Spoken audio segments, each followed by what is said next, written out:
నమస్కారం ఘంటారావానికి స్వాగతం. ముందుగా ప్రధానాంశాలు. హైదరాబాద్ కోర్ అర్బన్ రీజియన్ను ప్రక్షాళించాలన్న సీఎం.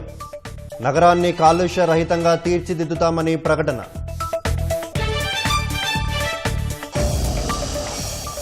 కలెక్టర్ల పర్యవేక్షణలో రాష్ట్రంలో యూరియా సరఫరా. సరిపడా నిల్వలున్నాయి, ఆందోళన వద్దని సర్కార్ భరోసా.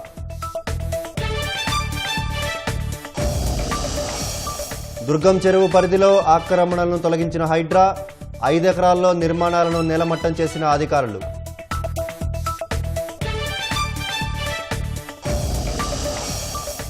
ఐబొమ్మ పైరసీ కేసులో మరో 2 ప్రమేయం.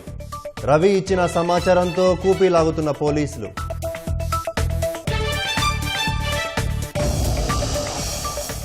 ఉద్యమ పంథాలో సంస్కరణలు చేపట్టాలన్న ప్రధాని మోదీ. వికసిత్ భారత్ లక్ష్య సాధన దిశగా సాగాలని అధికారులకు పిలుపు.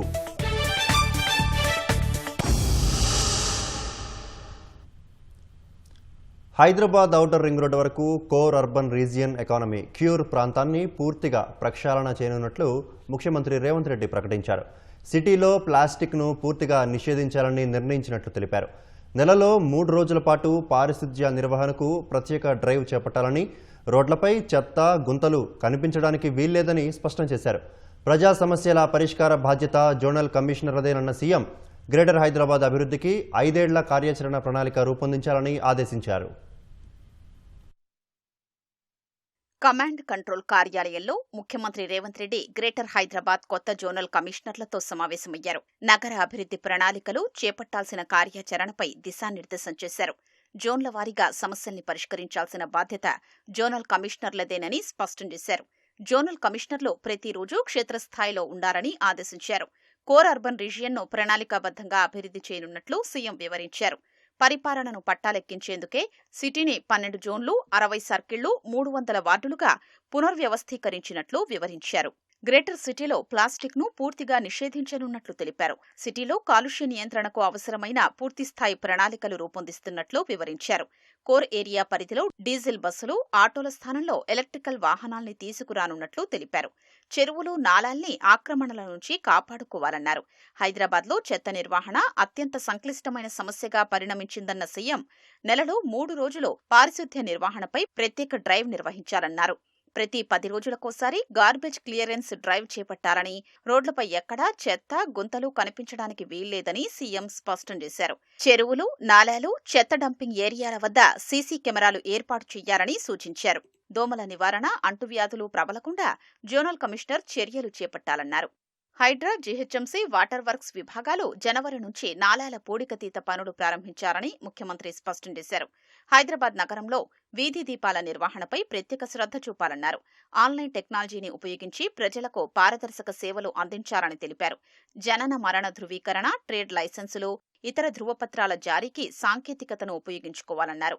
గుడ్ గవర్నెన్స్ నుంచి స్మార్ట్ గవర్నెన్స్ కు మారాలని సీఎం సూచించారు. కాలనీ, అపార్ట్మెంట్ సంఘాలతో కమ్యూనికేషన్ ఉండేలా చూడాలన్నారు. గ్రేటర్ హైదరాబాద్ అభివృద్ధి కోసం రానున్న 5 ఏళ్లకు కార్యాచరణ ప్రణాళిక రూపొందించాలన్న ముఖ్యమంత్రి అందరూ కలిసి పనిచేస్తేనే నగర భవిష్యత్తు బాగుంటుందని స్పష్టం చేశారు. రాష్ట్రంలో యూరియా సరఫరాపై సర్కారు ప్రత్యేక దృష్టి సారించింది. గత సీజన్లో రైతుల ఆందోళనను దృష్టిలో ఉంచుకొని ప్రత్యేక చర్యలు తీసుకుంటోంది. యాసంగి సీజన్ ఆరంభమై చురుగ్గా పనులు సాగుతున్న తరుణంలో కలెక్టర్ల పర్యవేక్షణలో యూరియాను సరఫరా చేస్తోంది. 47.68 లక్షల సంచుల యూరియా అందుబాటులో ఉన్నందున రైతులెవరూ ఆందోళన చెందాల్సిన పని లేదని వ్యవసాయ శాఖ భరోసానిచ్చింది. రాష్ట్రంలో యూరియా సరఫరా సజావుగా సాగేందుకు ప్రభుత్వం చర్యలు తీసుకుంటోంది. క్షేత్రస్థాయిలో ఇబ్బందులు తలెత్తకుండా కలెక్టర్ల పర్యవేక్షణలో యూరియా పంపిణీ చేస్తోంది. మంత్రి తుమ్మల నాగేశ్వరరావు సూచన మేరకు వ్యవసాయ శాఖ ఉన్నతాధికారులు వారికి కేటాయించిన జిల్లాల్లో పర్యటించి యూరియా సరఫరాను పర్యవేక్షించనున్నారు. రబీ సీజన్కు సంబంధించి కేంద్రం 10.40 లక్షల మెట్రిక్ టన్నుల యూరియా కేటాయించినట్లు తుమ్మల వెల్లడించారు. అక్టోబర్ నుంచి ఇప్పటి వరకు రాష్ట్రానికి 5.60 లక్షల మెట్రిక్ టన్నుల యూరియా రావాల్సి ఉండగా ఇప్పటికే 5.8 1.84 లక్షల మెట్రిక్ టన్నులు సరఫరా అయింది. కేటాయించిన పరిమాణం కంటే 24,000 మెట్రిక్ టన్నుల యూరియా అధికంగా వచ్చింది. ఇప్పటి వరకు రైతులు 3.71 లక్షల మెట్రిక్ టన్నుల యూరియా కొనుగోలు చేయగా అన్ని జిల్లాల్లో కలిపి 2.15 లక్షల మెట్రిక్ టన్నుల యూరియా నిల్వలు ఉన్నాయి. రబీ సీజన్ కు అవసరమైనంత యూరియా అందుబాటులో ఉన్నందున రైతులు ఆందోళనకు గురి కావాల్సిన అవసరం లేదని మంత్రి తెలిపారు. ప్రతిపక్షాల మాట విని భయాందోళనలో అవసరానికి మించి కొనుగోలు చేయొద్దని సూచించారు. యూరియా అక్రమ నిల్వలు, బ్లాక్ మార్కెటింగ్ కు పాల్పడితే కఠిన చర్యలు తప్పవని మంత్రి తుమ్మల నాగేశ్వరరావు హెచ్చరించారు. జిల్లాల్లో సరిపడా యూరియా నిల్వల నేపథ్యంలో రైతులకు పంపిణీలో ఇబ్బందులు లేకుండా చర్యలు తీసుకుంటున్నట్లు అధికారులు మంత్రికి తెలిపారు. మరోవైపు ఖరీఫ్ అనుభవాలు దృష్టిలో పెట్టుకున్న రాష్ట్ర ప్రభుత్వం ఎరువుల సరఫరా వ్యవస్థను క్రమబద్ధంగా నిర్వహిస్తోంది. హైదరాబాద్ పరిధిలోని జల వనరుల పరిరక్షణే ధ్యేయంగా పనిచేస్తున్న హైడ్రా మరో భారీ ఆపరేషన్ చేపట్టింది. సీక్రెట్ లేఖగా పేరుగాంచిన మాదాపూర్ దుర్గం చెరువు పరిధిలో జరిగిన భారీ ఆక్రమణలను అధికారులు తొలగించారు. సుమారు 5 ఎకరాల మేర కబ్జాకు గురైన చెరువు భూమిని హైడ్రా అధికారులు స్వాధీనం చేసుకున్నారు. మాదాపూర్ ఇనార్బిట్ మాల్ వైపు ఉన్న దుర్గం చెరువు ఎఫ్టీఎల్ బఫర్ జోన్ పరిధిలో గుర్తు తెలియని వ్యక్తులు అక్రమంగా మట్టి నింపి కబ్జాకు పాల్పడ్డారు. ఈ ఖాళీ స్థలంలో అనధికారికంగా వాహనాల పార్కింగ్ ఏర్పాటు చేసి వాహనదారుల నుంచి ప్రతి నెల సుమారు 50 లక్షల రూపాయల వరకు వసూలు చేస్తున్నట్లు విచారణలో తేలింది. ఈ కబ్జాపై ప్రజావాణిలో అందిన ఫిర్యాదు మేరకు హైడ్రా కమిషనర్ రంగనాథ్ తక్షణమే క్షేత్రస్థాయిలో విచారణ జరపాలని అధికారులను ఆదేశించారు. రెవెన్యూ, నీటిపారుదల శాఖ అధికారులతో కలిసి నిర్వహించిన తనిఖీల్లో 5 ఎకరాల స్థలం చెరువు పరిధిలోకి వస్తుందని నిర్ధారించారు. కమిషనర్ ఆదేశాల మేరకు రంగంలోకి దిగిన హైడ్రా సిబ్బంది భారీ యంత్రాలతో దుర్గం చెరువులో ఉన్న అక్రమ పార్కింగ్ షెడ్లు, ఇతర నిర్మాణాలను తొలగించారు. చెరువు అస్తిత్వాన్ని కాపాడటంలో రాజీ పడేది లేదని, ఎఫ్టీఎల్ పరిధిలో ఎవరు అక్రమాలకు పాల్పడినా కఠిన చర్యలు తప్పవని అధికారులు హెచ్చరించారు.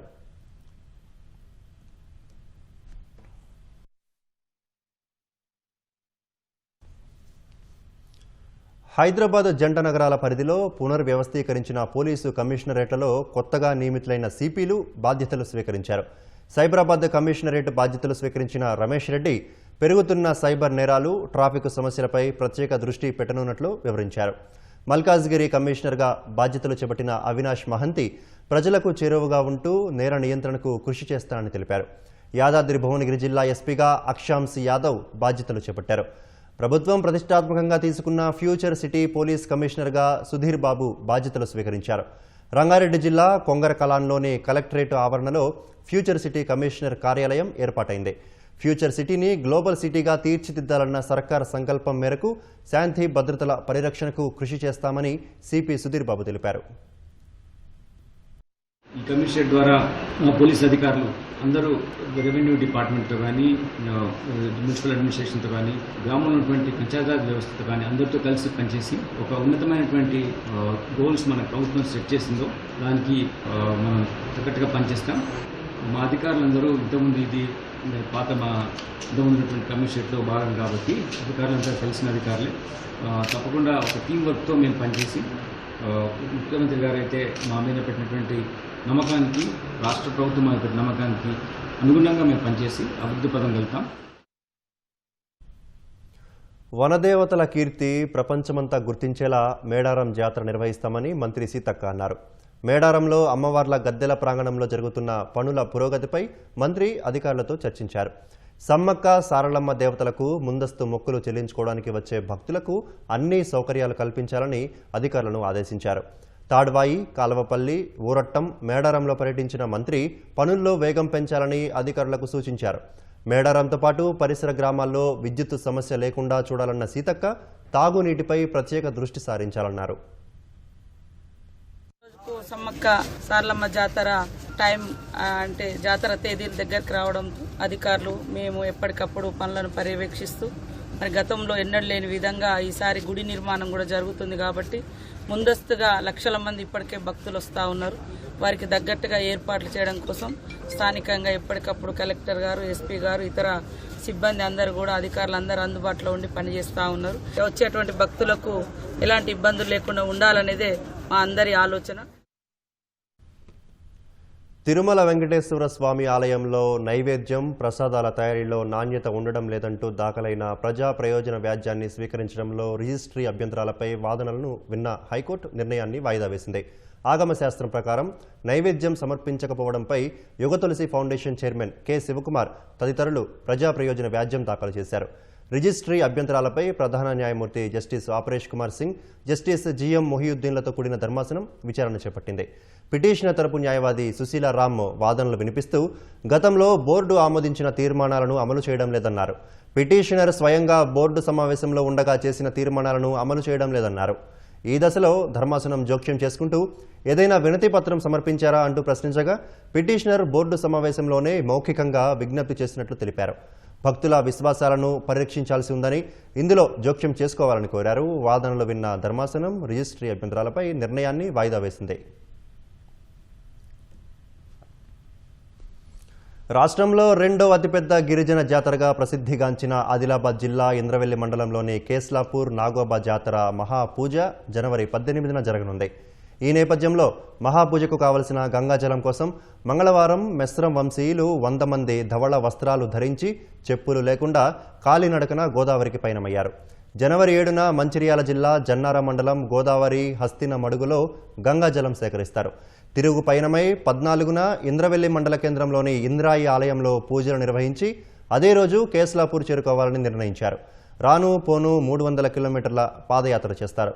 జనవరి 18న అర్ధరాత్రి అమావాస్య రోజు నాగోబా ఆలయంలో మహాపూజల అనంతరం జాతర ఘట్టానికి తెరలేవనుందని మెస్రం పెద్దలు పీఠాధిపతి తెలిపారు.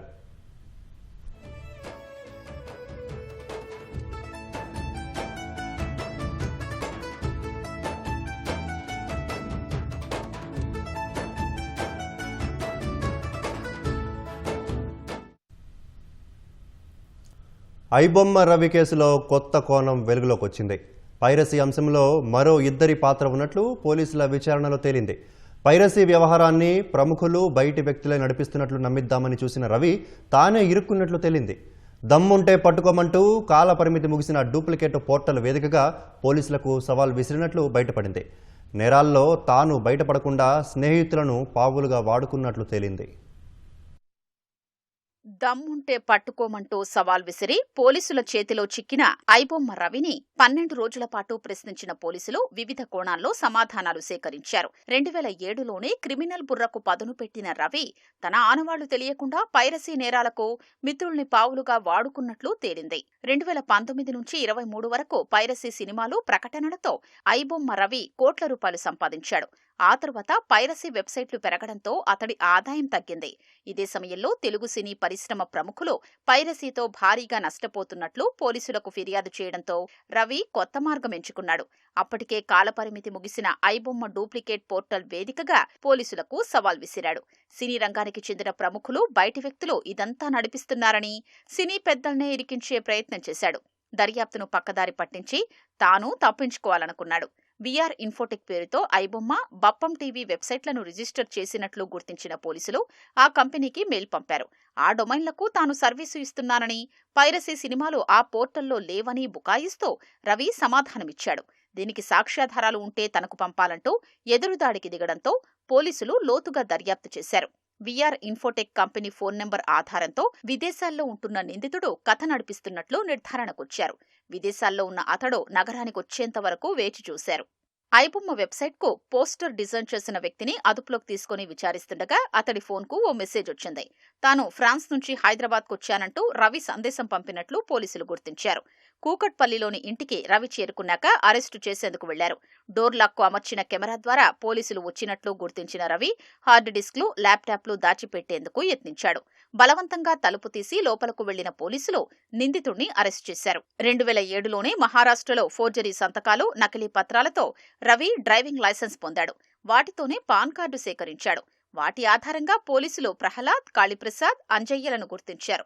ఇటీవల కస్టడీలో ఉన్న రవిని గుర్తించేందుకు ప్రహ్లాద్ను రప్పించిన పోలీసులు ఇద్దరినీ ఎదురెదురుగా కూర్చోబెట్టి ప్రశ్నించారు. అమీర్పేట్లో తాను రవితో కలిసి ఉన్నట్లు ప్రహ్లాద్ చెప్పగా రవి మాత్రం మొదటిసారి చూస్తున్నట్లు నాటకమాడాడు. కస్టడీలోనూ రవి తెలివిగా వ్యవహరించినట్లు తెలిసింది. అసలు తాను నడిపేది ఐబొమ్మ అని రుజువుందా అంటూ పోలీసుల్నే ప్రశ్నించినట్లు సమాచారం. రవికి గుర్తింపు కార్డులు, బ్యాంకు ఖాతాలు ఎలా వచ్చాయనే దానిపై పోలీసులు ఆరా తీస్తున్నారు. మరో ఇద్దరి ప్రమేయంపై ఆరా తీస్తున్నారు. వారిని అదుపులోకి తీసుకుని ప్రశ్నిస్తే కొత్త విషయాలు వెలుగు చూసే అవకాశముందని భావిస్తున్నారు.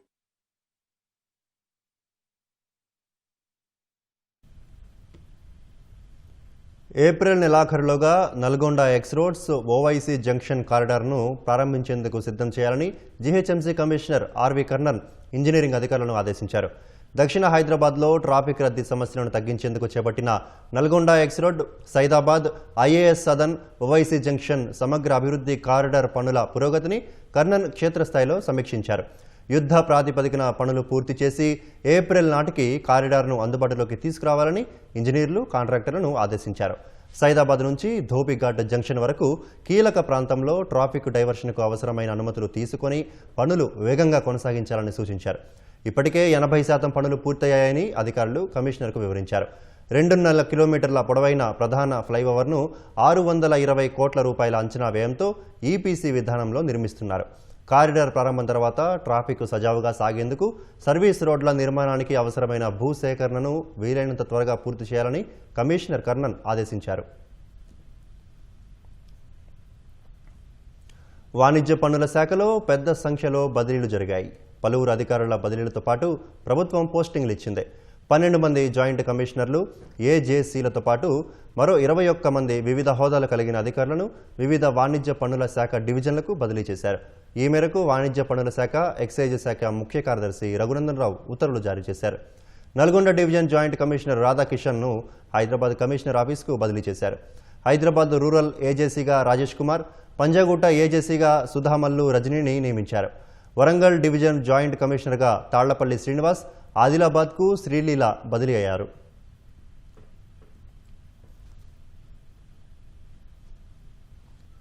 ఒకప్పుడు ఏదైనా పుస్తకం చదవాలంటే దగ్గరలోనే గ్రంథాలయానికి వెళ్ళేవారు. అక్కడ కావలసిన పుస్తకం అందుబాటులో ఉండొచ్చు, లేకపోవచ్చు.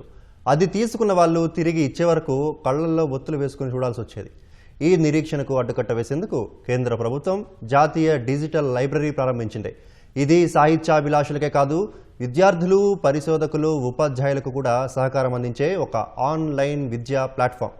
ఈ డిజిటల్ లైబ్రరీలో దొరికే సమాచారం ఎలా పొందొచ్చో ఈ కథనంలో తెలుసుకుందాం. జాతీయ డిజిటల్ గ్రంథాలయం అనేది భారత ప్రభుత్వ విద్యా మంత్రిత్వ శాఖ ఆధ్వర్యంలో ప్రారంభించిన ఒక బృహత్తర కార్యక్రమం. 2015లో కేంద్రం దీనిని పైలట్ ప్రాజెక్టుగా తీసుకుంది. దేశవ్యాప్తంగా ఉన్న విశ్వవిద్యాలయాలు, పరిశోధనా సంస్థలు, విద్యా సంస్థల నుంచి సేకరించిన విజ్ఞాన వనరులను ఒకే వేదికపై అందుబాటులోకి తీసుకురావటమే ప్రధాన ఉద్దేశం. ఇందులో పుస్తకాలు మాత్రమే కాదు, పాఠ్య పుస్తకాలు, పరిశోధనా పత్రాలు, ప్రశ్నాపత్రాలు వంటి అనేక అంశాలకు సంబంధించిన సమాచారం అందుబాటులో ఉంటుందని రాష్ట్ర గ్రంథాలయ కార్పొరేషన్ చైర్మన్ రియాజ్ తెలిపారు. ప్రపంచ నాగరికతలు అనేక రూపాల్లో విజ్ఞానాన్ని నాగరికత నుంచి నాగరికతకు ప్రచారం చేస్తూ వస్తున్నాయి. ఒకప్పుడు చెట్ల ఆకులపై, రాగిరేకులపై రాయబడ్డ జ్ఞానం ఈరోజు ప్రపంచం అంతా కూడా డిజిటల్ మయం అయిపోయింది, డిజిటల్ అయిపోతుంది. అయితే అన్ని సందర్భాల్లో డిజిటలైజేషన్ చేయడం సాధ్యం కాని సందర్భాల్లో ఎవరైతే గ్రంథాలయాలకు వచ్చి ఒరిజినల్గా ఉండే పుస్తకాలను చదివే వాళ్ళకి అవకాశాలు మనం ఇవ్వాలి. అదే నేపథ్యంలో ఏ అంశాలైతే గ్రంథాలయాల్లో రెగ్యులర్గా చదువుకోవడానికి సాధ్యం కాదు, డిజిటల్ రూపంలో ఇచ్చే ప్రయత్నం చేయాలి. కాబట్టి ఆధునిక సమాజం 2 రకాల ఆపరేషన్ చేయాల్సి ఉంటుంది. ఒకటి, కొన్ని సందర్భాల్లో కొన్ని సమాచారం మనకు స్థానికంగా లభ్యమయ్యే అవకాశం ఉండదు. విదేశాల్లో ఉండే సమాచారం కానీ, శాస్త్ర సాంకేతిక రంగాల్లో సంకేతాల రూపంలో ఉన్న సమాచారం కానీ అది దొరికే అవకాశం ఉండదు. ఆ నేపథ్యంలోనే ఈరోజు కేంద్ర ప్రభుత్వం తీసుకొచ్చిన డిజిటల్ లైబ్రరీ స్కీమ్ ఏదైతుందో అది ఉపయోగకరంగా ఉంటుంది. ఈరోజు భారతదేశంలో ఒక అద్భుతమైన మ్యాన్ పవర్ ఉంది. ఈరోజు విశ్వగురు మొత్తం ప్రపంచానికి నాయకత్వం వహించేంత శక్తి సామర్థ్యాలతో కూడుకున్న దేశం నిర్మాణం భారతదేశం జరిగింది. ప్రస్తుతం గ్రంథాలయాలు బాగా తగ్గిపోయాయి. పలు చోట్ల ఉన్నా వాటి నిర్వహణ సరిగా లేదు. గ్రామీణ ప్రాంత విద్యార్థులను దృష్టిలో పెట్టుకుని ఈ ప్రాజెక్టు ప్రారంభించింది కేంద్ర ప్రభుత్వం. ఖరీదైన పుస్తకాలు కొనాల్సిన అవసరం లేకుండా ఇంట్లో కూర్చొని చదువుకునే అవకాశం కల్పిస్తోంది. తెలుగు సహా అనేక భారతీయ భాషల్లో విద్యా వనరులు అందుబాటులో ఉండటం దీని ప్రత్యేకత. National digital library of India వలన మనకు అనేక లాభాలున్నాయి. ఇది వాస్తవానికి ఇది ఒక విద్యా వనరుల వేదిక. ఇది చాలా సౌకర్యవంతంగా ఉంటుంది విద్యార్థులకు, ఇంటలెక్చువల్స్ కొరకు. అదే కాకుండా జ్ఞానాన్ని నిల్వ చేసే ప్రదేశంగా మనకు ఉపయోగపడుతుంది. విద్యార్థులకు ఈ రోజుల్లో అందరి దగ్గర ఈ ధనిక పేద తారతమ్యం ఉంది కాబట్టి పేదవాళ్ళు అఫోర్డ్ చేయలేకపోవచ్చు. దీని కొరకు ప్రభుత్వం దీని గురించి ఆలోచన చేయాలి. ఒకసారి ఈ యాప్లో రిజిస్టర్ అయిన తర్వాత ఆన్లైన్లో ఎప్పుడైనా కావాల్సిన పుస్తకాలు చదువుకోవచ్చు. 160కి పైగా రీసోర్సెస్ నుంచి 1.7 కోట్ల కంటెంట్ 200కి పైగా భాషల్లో లభ్యమవుతోంది. దేశంలోని అన్ని యూనివర్సిటీలు, ప్రైవేటు ఆర్గనైజేషన్లు ఆఫర్ చేసే ప్రతి కోర్సు, దేశంలోని అన్ని భాషలలో సమాచారం అందుబాటులో ఉంది. ఇప్పటికే 1,00,000కు పైగా డౌన్లోడ్స్ నమోదయ్యాయి. సంప్రదాయ లైబ్రరీలలో చాలా దూరం వెళ్ళి ఆ గ్రంథాలన్నింటినీ సేకరించి సమీకరించుకొని చదవడం చాలా కాలయాపన అవుతుంది. అందుకోసం ఇట్లాంటి పుస్తకాలన్నింటినీ కూడా స్కాన్ చేసి ఎలక్ట్రానిక్స్ డివైజెస్ తోటి రకరకాలుగా వాటిని డిజిటల్ సిస్టంలోకి తీసుకురావడం ఎంతోమంది పరిశోధకులకు, విద్యార్థులకు, పఠనాసక్తి గల అనేక మందికి ఇది ఒక మంచి అవకాశం. అయితే ఈ పుస్తకాలని చదవడంలో కొంత ఇబ్బంది ఏర్పడవచ్చు. అంటే కంటి మీద వెయిట్ పడడం కానీ, దాని నుంచి వచ్చేటువంటి బ్లూ లైట్ కానీ కొంత ఇబ్బంది కలిగించే అవకాశం ఉంది. కాబట్టి ఇలాంటి వాటన్నిటిని అధిగమించాలంటే ఆ లైట్ ను ఫిల్టర్ చేసేటువంటి అద్దాలు కనుక వాడితే కొంత సౌలభ్యం ఉంటుంది. డిజిటల్ గ్రంథాలయం వల్ల గ్రామీణ ప్రాంతాల వారికి ప్రయోజనం ఉంటుందని పలువురు చెబుతున్నారు. ఈ లైబ్రరీ పాత పుస్తకాలు, అరుదైన పరిశోధనా పత్రాలను డిజిటల్ రూపంలో భద్రపరిచి తరతరాలకు అందుబాటులో ఉంచుతోంది. ఈ లైబ్రరీ ఏంటంటే ఎంతవరకు పట్టణ ప్రాంతం వాళ్ళు ఉపయోగించుకుంటా మాత్రమే ఈ లైబ్రరీ ఉపయోగపడుతుంది. అదే గ్రామీణ ప్రాంతంలో విద్యార్థులు చదవాలంటే ఇంత దూరం రావటం కష్టం కదా. ట్రాన్స్పోర్టేషన్ కానీ, ఫైనాన్షియల్ కానీ చాలా కష్టపడాలి వాళ్ళు. అందుకని చెప్పి డిజిటల్ లైబ్రరీ అనేది ఉపయోగం చాలా ఎక్కువగా ఉంది. గ్రామీణ ప్రాంతాల వాళ్ళు కూడా అన్నీ తెలుసుకుని దాని ద్వారా చదువుకుని దగ్గర ఇంట్లో ఉండి కూడా వినొచ్చు. ఈ యొక్క గొప్ప అవకాశాన్ని గ్రామీణ ప్రాంతాలకు చెందినటువంటి విద్యార్థులు కూడా సద్వినియోగపరచుకొని మన యొక్క దేశాన్ని, ఈ యొక్క సమాజాన్ని ఒక అర్థవంతమైనటువంటి సమాజంగా, అభివృద్ధి చెందినటువంటి దేశంగా తీర్చిదిద్దడంలో ప్రతి ఒక్కరూ ఉపయోగించుకుంటారని భావిస్తూ నేషనల్ డిజిటల్ లైబ్రరీ ఆఫ్ ఇండియాకి జయహోలు తెలియజేస్తుంది. డిజిటల్ యుగంలో విద్యను సమానంగా అందించాలన్న లక్ష్యంతో ముందుకు సాగుతున్న జాతీయ డిజిటల్ గ్రంథాలయం చదువుతో పాటు జ్ఞానాన్ని అందరికీ చేరువ చేసే ప్రయత్నం చేస్తోంది. రాష్ట్రంలో చలి తీవ్రత పెరిగిన వేళ ప్రభుత్వ ఆసుపత్రుల్లో ఇబ్బందులు పడుతున్న వారికి హైదరాబాద్ ఉప్పల్ భగాయత్ ఫేజ్ 2లోని Vasavi metro police gated community వాసులు దుప్పట్లు, రగ్గులు పంపిణీ చేశారు. వైకుంఠ ఏకాదశిని పురస్కరించుకొని మానవ సేవలో భాగంగా గాంధీ, ఉస్మానియా, నీలోఫర్ ప్రభుత్వాసుపత్రుల్లో సుమారు 300 రగ్గులు ఉచితంగా అందజేశారు. ఆసుపత్రుల్లో రోగులు, వారి సహాయకులతో పాటు ఆసుపత్రి ఆవరణలో గజగజ వణుకుతున్న వారికి వాసవి మెట్రో పోలీస్ వారు స్వచ్ఛందంగా దుప్పట్లు అందించారు. మానవ సేవను మించిన మాధవ సేవ లేదన్న కమ్యూనిటీ వాసులు పేద రోగులకు చేసిన చిరు సాయం తమకు ఆనందాన్నిస్తోందని తెలిపారు.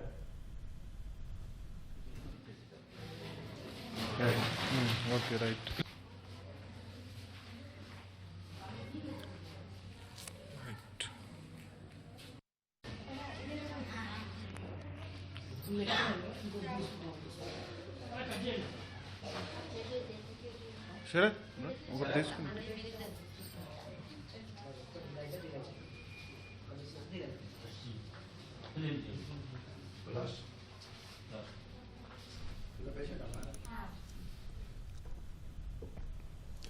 ఏపీలోని ప్రకాశం జిల్లా రాచర్ల మండలం రంగారెడ్డిపల్లె వద్ద జాతీయ రహదారిపై తెల్లవారుజామున జీడిపప్పు లోడుతో వెళ్తున్న బొలెరో వాహనం ప్రమాదానికి గురైంది. ఎదురుగా వస్తున్న గుర్తు తెలియని వాహనాన్ని ఢీకొట్టడంతో మంటలు చెలరేగి డ్రైవర్ స్వామి సజీవ దహనమయ్యారు.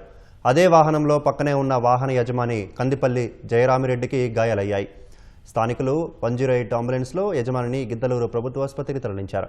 సమాచారం అందుకున్న అగ్నిమాపక సిబ్బంది ఘటనా స్థలానికి చేరుకుని మంటలను ఆర్పివేశారు. పరిస్థితిని అదుపులోకి తెచ్చారు. స్థానిక పోలీసులు ఘటనా స్థలానికి చేరుకుని ప్రమాదానికి సంబంధించిన వివరాలు సేకరిస్తున్నారు.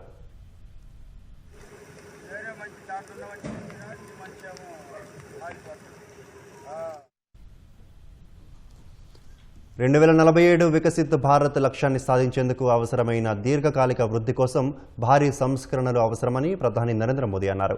2026-27 బడ్జెట్ కోసం అభిప్రాయాలను తెలుసుకునేందుకు ప్రముఖ ఆర్థికవేత్తలు, పలు రంగాల నిపుణులతో ప్రధాని భేటీ అయ్యారు. 2047 విజన్కు అనుగుణంగా ప్రభుత్వ విధానాలు, బడ్జెట్ రూపకల్పన ఉండాలని ప్రధాని మోదీ సూచించారు. ప్రపంచ శ్రామిక శక్తికి, అంతర్జాతీయ మార్కెట్లకు భారత్ను కీలక కేంద్రంగా మార్చేందుకు అవసరమైన సంస్కరణలు, విధానాలు రూపొందించాలని నిర్దేశించారు. వికసిత్ భారత్ 2047 ప్రభుత్వ విధానం నుంచి ప్రజల ఆకాంక్షగా మారిందని చెప్పారు. తయారీ, సేవా రంగంలో ఉత్పాదకత, పోటీతత్వాన్ని పెంపొందించేందుకు అనుసరించాల్సిన వ్యూహాలపై ఆర్థికవేత్తలు తమ అభిప్రాయాలను ప్రధానికి తెలియజేశారు. 2025లో చేపట్టిన సంస్కరణలు పలు రంగాల్లో కొత్త అవకాశాలు సృష్టిస్తాయని అభిప్రాయపడ్డారు. అత్యంత వేగంగా అభివృద్ధి చెందుతున్న దేశంగా భారత్ ఇక ముందు కొనసాగుతుందని తెలిపారు.